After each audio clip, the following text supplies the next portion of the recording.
इस न्यूज के प्रायोजक है Eden Garden unisex salon. Eden Garden unisex salon ready to serve you, जहां आपको मिलेंगे exclusive and hydra facials, groom and bridal makeup. Eden Garden unisex salon, Santoshi heights, Gondia road, in front of Honda showroom Balaghat. Call. Birsa विकास खंड के अंतर्गत बैगा बाहुल्य अंचलों में मासूम बच्चों की मौतें और संक्रामक बीमारियों का मामला अब मध्य प्रदेश की सियासत का सबसे बड़ा केंद्र बन गया है। एक तरफ जहां कांग्रेस और नेता प्रतिपक्ष उमंग सिंगार इस मामले में मौतों के आंकड़े सार्वजनिक कर सरकार व प्रशासन को घेर रहे हैं, तो वहीं दूसरी तरफ स्वतंत्रता दिवस के दिन जिले के प्रभारी मंत्री राव उदय प्रताप सिंह ने जिला अस्पताल पहुंचकर हालात का जायजा लिया। प्रभारी मंत्री ने विपक्ष के आरोपों को भ्रामक और गैर जिम्मेदाराना बताते हुए दावा किया है कि स्थिति पूरी तरह नियंत्रण में है।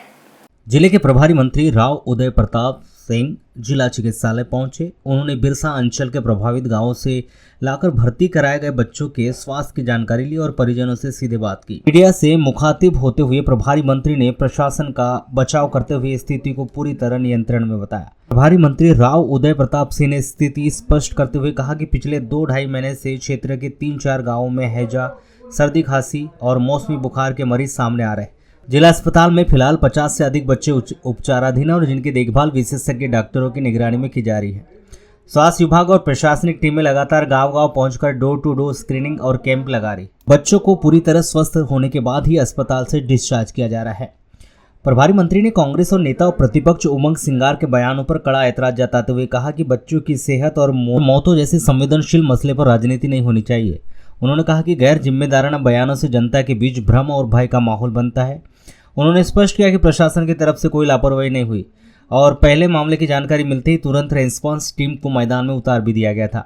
भले ही प्रभारी मंत्री स्थिति को काबू में बता रहे हो, लेकिन इस मामले में अभी भी कई बड़े सवाल खड़े किए।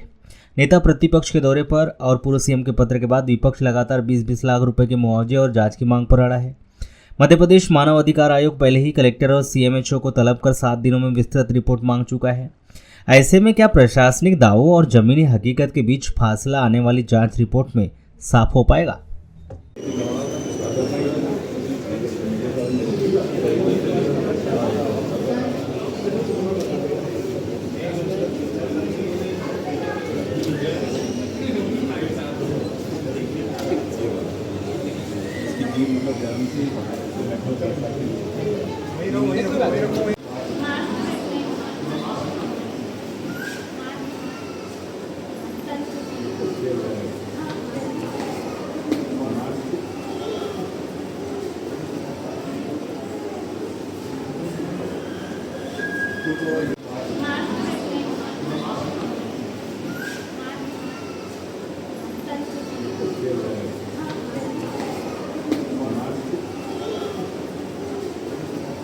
सौ फीसदी उनसे असहमत हूँ।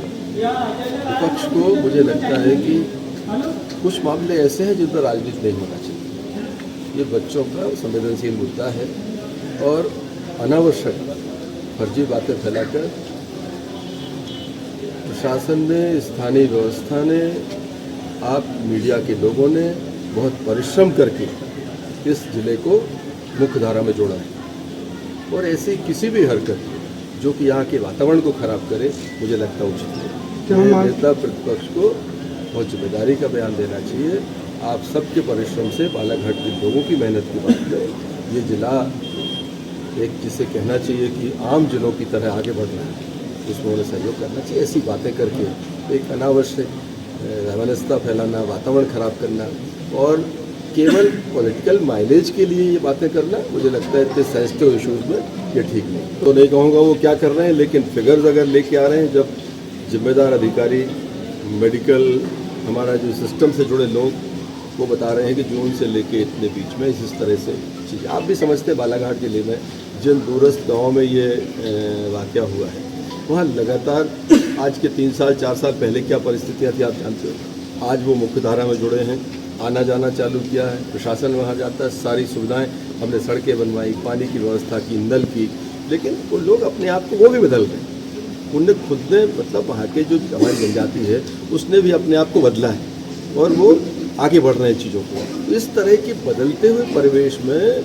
जब वो हमारे सिस्टम से जुड़ रहे हैं और सही मानों में जिसके वो हकदार हैं जिन सुविधाओं के, उन सुविधाओं को उन्होंने लेना शुरू किया है, अचानक इस तरह की बातें करके फिर एक बार उनको दूर करने की जो कोशिश है, मुझे लगता है तत्कालीन कलेक्टर ने जनवरी में एक निर्देश जारी किया था कि यहाँ पर एक दौरे पर गए थे, उसी दौरान कि यहाँ पर फंगल इन्फेक्शन के केसेस बहुत आ रहे हैं, लगातार शिविर लगाया जाए। इसके बावजूद कहाँ चूक हुई, कितना लंबा समय लग मुझे गया? लगता है चूक जैसी कोई बात नहीं, क्या ये चीज़ें चलती रहती है और आप खुद भी जानते हो कि अकेले बालाघाट में सामान्य तौर पर बारिश के समय में छोटी इस तरह की घटनाएं होती रहती। जैसे ही मुझे लगता पता लगा इनको, एक दो कैजुअल्टी के बाद पता चला तो इन लोगों ने लाना चालू किया। ये भी आप अच्छी तरह से जानते हो कि वो सहज रूप से इलाज के लिए तैयार नहीं होते, शिफ्टिंग के लिए तैयार नहीं होते।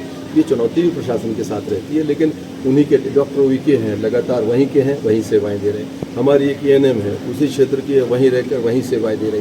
तो इस तरह से मतलब व्यवस्था भी उनको थोड़ा अपनी तरफ लाने की कोशिश कर रही है कि आप सहजता से हमें स्वीकार करो, हम आपके शुभचिंतक हैं। अब अभी आप अंदर जाके जब बात करोगे, उन्हें ऐसा लगता है कि हम किसी दूसरी दुनिया के लोग हैं। तो इन सब चीज़, ये चुनौतियाँ हैं। ये मुझे लगता है पॉजिटिव वे में हम सबको, इसमें मैं आपकी भूमिका को मेरे से ज़्यादा मानता हूँ।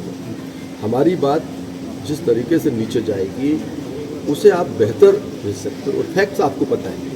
उमंग जी क्या कह रहे हैं ये भी आपने मालूम है, मैं क्या कह रहा हूँ, तो हम दोनों से इतर आपको बेहतर पता है कि यहाँ क्या चल रहा है, नीचे की परिस्थितियाँ क्या हैं। मुझे लगता है वो चीज़ें समाज के सामने आना चाहिए, उससे हम उस जनजाति का भला कर पाएंगे जिसका सही मानों में सरकार की हमारी अंतिम सोच है कि हम व्यवस्था हम चाहते हैं उनका अच्छा करना, और लगातार सरकार उस पर काम भी कर